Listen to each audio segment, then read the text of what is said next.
السلام عليكم ورحمة الله وبركاته. waxaan ku rajaynayaa wanaagsantii meel kastoo daafaha dunida aad ka joogto. Sanad kasta markii xilligan la soo gaaro waa dabayaaqada bisha 12aad ee sanadku sii socdo kii cusbaana lagu sii socdo. Dadka iyo qof kastoo dad wanaagsan oo fikir fiican noloshiisa ka haysta nolol wanaagsan doonaya inuu gaaro aakhira fiican raba inuu dhigto. Waxa maskaxdiisa ku soo dhaca waxyaalo fara badan. Muuqaalkan isaga waxaan kugula wadaagi doonaa arrimo muhiim ah oo isleeyahay inay wax ku kordhinayso 3 arrin ayaan kugula wadaagi doonaa. وأرنك كوباد ugu horeeya waxa muhiim ah in qofku markuu waqtigan oo kale uu soo gaaro inuu xisaabtamo inaad xisaabisan naftaada maxaa ku qabsoomay maxaa ku hirgalay maxaad ku guuleysatay maxaad ku fashilantay waa arrin muhiim ah qof kasta oo muslim ah iyo qof kasta oo aqli leh uu ka fikiro markuu sanad kasta u dhamaado qofka muslimka ah waxa muhiim ah inuu dhaqan uu ka dhigto isla xisaabinta haddii maalin walba aanay suurtagal ku ahayn isla xisaabtanto marka habeenkii seexanaysid maxaa ku hirgalay maxaan ku hirgalin maxaad ku fiicneed maxaad ku fashilantay ugu yaraan sanadkii mar fadhiiso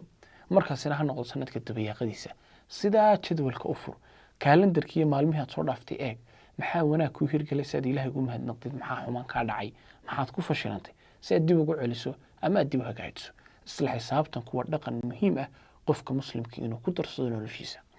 qodobkaasi waa qodobka koobaad qodob kale oo labaad ayaa jira sanadku markuu sii dhamaado waxaa jira waxa loo yaqaan qalaqu aakhir sana ومعنيه هي ورورك sanadka dhamaadkiisa dadku intooda badan sanadkii bay saa u eegaan wuxuu eegayaa maalmihii degdeg ku dhaafay sidoo kale wuxuu eegayaa 12 bilood de waqti yar runtii ma noloshiisa waxa way ayar dhaaftay ma waqti yar wuxuu eegayaa qofku sidoo kale waxyaalo far badan oo qabsan kara ilaah oo qabsan waxyaalo badan oo sanadka bilowgiisa uu qorshaystay oo aan hadda aan hirgelin waxyaalo badan oo ku fashilmay waxyaalo aanu waxa weeyaan niyadda ku hayaan uba kicin halkiisa wax badan baa soo hormaraya qofka xaaladda marka qofka lagu jiro marka qofkaasi waxay ku abuurtaa warwar iyo walbahaar gaar ah bay ku abuurtaa xilliyadan dadka intooda badan lagu yaqaan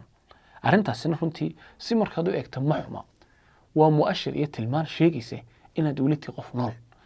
inaad tahay weli qof meel fiican ku socda inaad tahay qof weli rajo iska qaba waayo maalinta isla xisaabtanka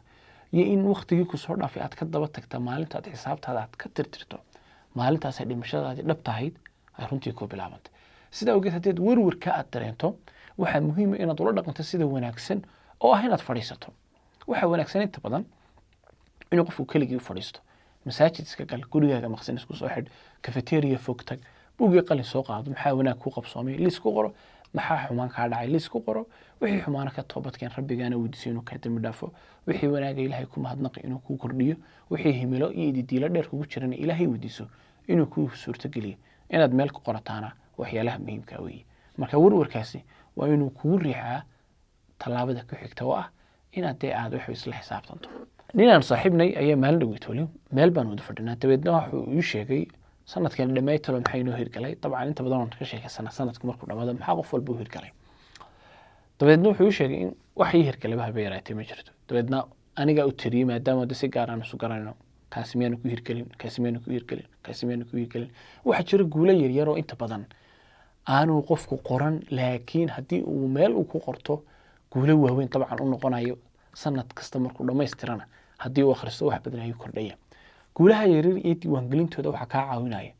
qodobkan ayaa ka caawinaya qodobka ugu dambeeya wuxuu ku leeyahay waxa muhiim ah inaad yeelato buug xusuus qor ah buugga xusuus qorka waa buug caadi ah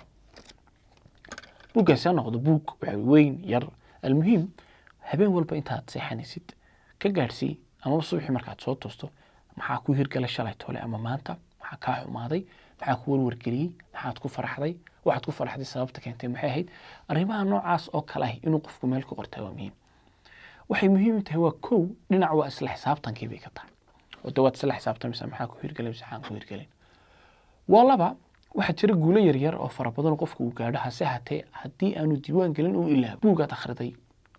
cilmi aad dhageysatay cashar kugu soo kordhay qofaad buuqatay hawl in badan kugu cuslayd iska hir dhamaysay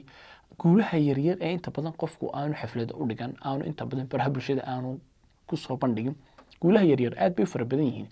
guulaha yar yar waa lagu qortaa dabeedna sanadku markuu dhamaado waxaad arkaysaa waxyaalo fara badan oo ku qabsoomay halkaad salaad xawmad qabsan ugu dambeyn waxa laga faa'iiday xusuus qorka inuu noloshaada ku tartiibiyo maalin walba wixii ku hirgalay markaad saxdo wixii aan ku hirgalin waxa ku farxad gelinaya waxa ka xanaajiya waxa ku murug geliya arrimahaas oo dhan markay meel kugu qoran yihiin waxaa hubaal ah in noloshaada wanaagsanaanayso. in badanna dadka muslimiinta ah iyo kuwooda gaalada ahba inta badan fikradayga sameeya wax badan baa laga faa'iidaa. waxaad gelaysaa nolol qorshaysan oo habaysan oo tartiib iyo nidaam leh, halka haddii kale nolol isku waxa weeye sii daysan aad noolaanaysid oo aanad kala garanayn maxaa kuu qabsoomay bishii hore tan maxaa kuu qabsoomay. marka xusuus qorku wax badan ayuu ka caawinaya, wax la sahashado la fudaydsadan runtii maaha. halka waxaan kugula wadaag 3 qodob oo ay tahay inaad maskaxda niyadda aad ku hayso sanadku markuu dhamaado. asalaamu calaykum.